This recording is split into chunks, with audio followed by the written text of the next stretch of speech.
8월 22일 경전 시장입니다. 오늘 뉴욕 3대 지수는 혼조세로 마감을 했는데 나스닥, S&P 500은 큰 폭의 상승을 했습니다.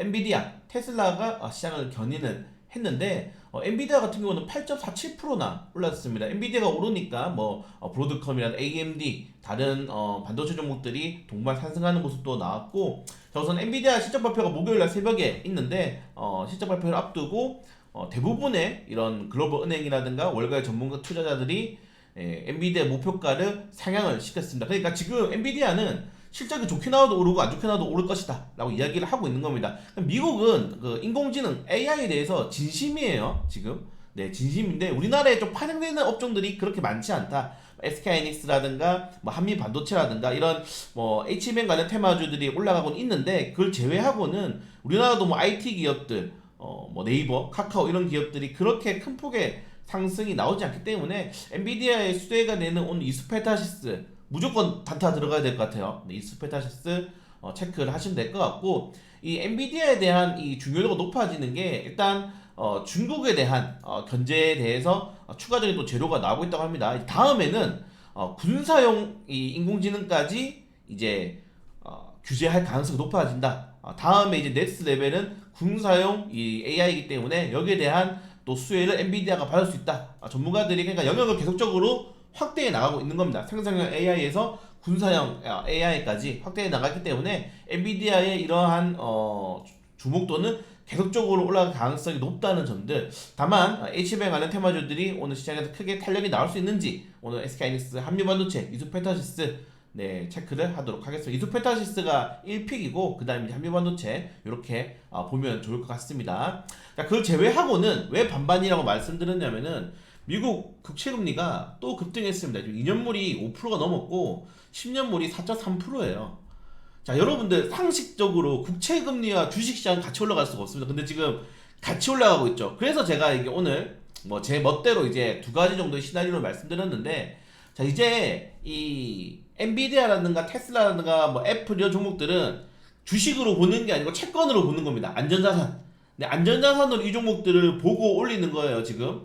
네, 6개월 동안 상승폭을 아시겠지만은 지금 미국의 전체적인 증시도 우리나라와 마찬가지로 지수는 올랐는데 특정 업종들만 올라갔기 때문에 이 다른 전체적인 종목들이 올라가는 게 아닙니다. 네, 지수 대비 상승률은 빅테크 업종들이 주로 이루고 있다. 그래서 만약에 이번 미국은 SBB, 중국은 벽개원, 네, 그리고 우리나라는 새마을금고 다 금융 리스크, 부동산 리스크가 터졌는데 뭉갰죠. 네, 뭉갰습니다. 뭉갰는데 이게 만약에 또다시 뭉개지면은 아마 개인 투자들이 주식시장에 대한 투자를 대형주 위주로만 할 가능성이 매우 높습니다. 왜냐면은 이게 우리나라 올해 상반기 이렇게 뉴스가 나왔는 게 상반기에는 외국인 투자들이 반도체라든가 이걸 샀잖아요. 삼성전자라든가 반도체 종목들을 샀는데 하반기에는 매수가 안 들어오고 있어요. 아예 지금. 네, 7월부터 8월까지는 외국인 투자들이 수매수가 유입되지 않은 상황에서 결국 개인 투자들이 시장을 주도해야 되는데 살 게 없어.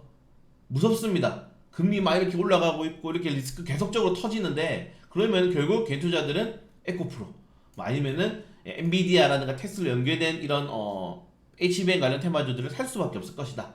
자, 그리고 이번에 뭉개지 못하고 결국 터졌습니다. 왜냐면은 지금 우리나라뿐만 아니라 미국도 쉽지가 않아요. 지금 미국의 신용카드 대출, 신용카드 이제 보시는 것처럼 대출 금리가 지속적으로 올라가고 있고, 그리고 이 대출 잔고도 상승을 하고 있습니다. 그러니까 미국에서 이때까지 코로나로 인해서 나왔던 많이 예측했던 이런 예금 적금을 다 쓰고 있는 겁니다.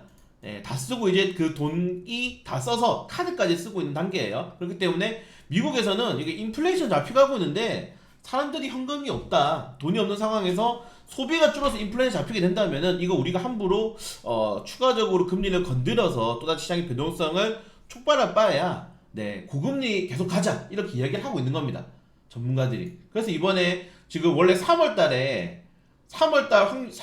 금리나 확률이 40%까지 올라갔다가 지금 동결이 40% 올라갔습니다.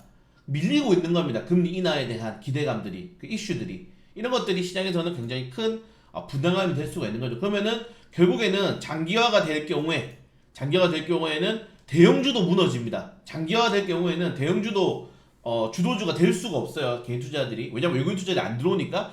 그러면은 또 이제 맥신, 초전체 관련 테마, 리우드푸딩 관련 테마, 최근에 리우드푸딩 관련 테마주들 기억나시나요? 마감 때 시간을 올리고 장 초반에 육구에 달아버리죠. 계속 이런 식의 세력 테마주만 가는 겁니다.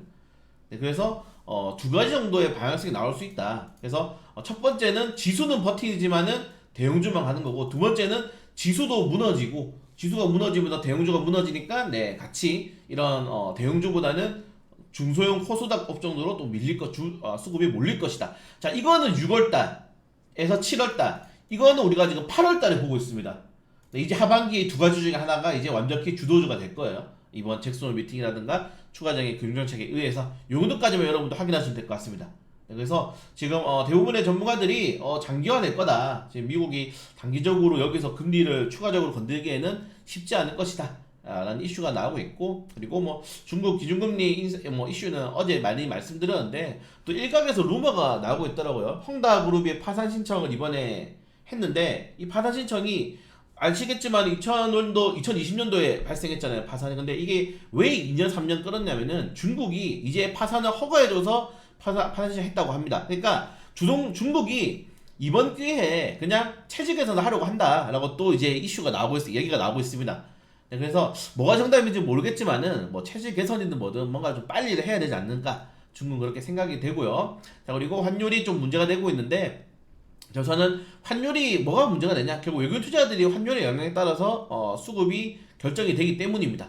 이런 것도 좀 확인하시면 될 것 같고, 제가 예전에 수급 말씀드렸잖아요. 우선 국채금리를 먼저 보고, 네, 국채금리, 채권, 그 다음에 이제 이런 파생 상품들, 그리고 이제 선물, 현물 이렇게 들어온다, 이렇게 좀 말씀을 드렸는데 우선은 쉽지 않은 상황입니다. 그래서 어제 미국 증시가 올랐다 하더라도 국내 증시에 이게 뭐 그대로 반사액이 전해되기는 그렇게 쉽진 않다. 네, 그래서 이 두 종류에 대해 가능성이 조금 더 높기 때문에 확인하시면 될 것 같고, 대세 상승은 없다고 보시면 됩니다. 네, 대세 상승은 지금 나올 수 있는 시즌이 아니에요. 나올 수 있는 시기가 아니다. 대세 상승보다는 그냥 2000원지 종목이라든가 2000원지 종목들 장기적으로 조정 나올 때는 다른 업종 테마주 위주로 수급이 반복되는 그런 상황이 이어질 것입니다. 저는 그렇게 생각을 하고요. 자, 그걸 제외하고는 뭐 전체적으로 시장에 지금 긍정적인 뉴스들이 많이 없어진 상황이죠. 근데 이렇게 원래 악재 뉴스 나오면서 주가 떨어진 다음에 그 다음에 올라가도 좋은 뉴스만 나옵니다. 악재 뉴스가 나올 때는 시장에서는 뭐 편승하기 때문에 어쩔 수 없다 보면 될 것 같고, 지금 미국이 올가을 모든 국민에게 부스샷, 그리고 지금 변이 바이러스 굉장히 많이 나오고 있어요. 그래서 이제 가을 좀 돼가니까, 물론 입추가 지났죠. 진단 키트 관련 테마주도 한 번 더 체크해 보시는 것도 나쁘지 않을 것 같습니다. 그걸 제외하고는 오늘 또 뭐 그렇게 큰 이슈 나오지 않을 것 같고, 지금 증시 거래대금이 크게 줄어들었고 투자자들이 뭐 계속 말씀드렸지만 살 게 없습니다 지금. 네, 살 게 없기 때문에 결국에는 회전이 높아지는 상황이 계속 올 거다. 네, 이런 것들은 시장에서는 그렇게 좀 부담스러운 좋은 상황은 아니죠. 이렇게 체크하시면 될 것 같고, 그리고 반도체 관련된 종목들이 크게 오늘 상승했다는 점들, 이 정도까지만 보시면 좋을 것 같습니다. 자, 그리고 이제 한국형 KUAF 도시항공교통에 대해서 국토교통부에서 시정 사업을 착수하고 2025년도까지 2년밖에 안 남았네요. 상용화를 목표로 하고 있는데, 이게 지금 벌써 시정 사업 하고 있는 거 아시나요, 여러분들? 드론 택배 같은 경우에는 하고 있고, 지금 국토교통부 장관이 이제 원희룡 장관인데, 이제 예전에 제주도에서, 네, 제주도 지사할 때도 실증 사업 많이 했습니다. 드론 택배에 대해서. 그래서 드론 택배는 이번 정권 동안에 지속적으로 주목받을 가능성이 높다는 점들 확인하시면 될 것 같고, 그러니까 이렇게 생각하시면 될 것 같아요. 10년 전에 넘어가서 10년 전에 전기차 처음 나왔을 때, 야, 누가 전기차 자동차 사? 누가 자율주행해? 했는데 지금 그렇게 됐잖아요. 이제 그렇게 되고 있는 겁니다. 10년 전에 누가 지금 도심 어떻게 이렇게 뭐 또 날라다니는 택시를 탈 수가 있어? 근데 10년 뒤에는 타고 다닐 겁니다. 네, 그래서 장기적인 거시적인 테마로 보시는 게 조금 더 낫지 않나 말씀드리고 싶고, 후쿠시마 오염수, 요건 제가 워낙 뭐 많이 말씀을 드려서 정치적인 내용이 워낙 많기 때문에 일단은 뭐 기분이 안 좋죠. 사실은 이렇게 이슈가 나온다는 것 자체가 기분이 안 좋기 때문에 육계 관련 테마주라든가 뭐 방사능, 재현 관련 테마주, 어제 뭐 시노팩 상가 갔는데 또 좋은 재료가 나왔기 때문에 추가적인 탄력 기대해보는 것도 나쁘지 않을 것 같습니다. 네, 이 정도까지 오늘 입장 확인하시면 될 것 같고, 그걸 제외하고는 이제 잭슨 홀 미팅, 그리고 목요일에 엔비디아 실적 발표를 앞두고 과연 이 시장의 주도주가 또 2000년지가 계속 주석할지 아니면 반도체로 좀 전환이 될지 체크해 볼 필요가 있을 것 같다. 그리고 뭐 초면호테라든가 뭐 맥신이라든가 테마주입니다.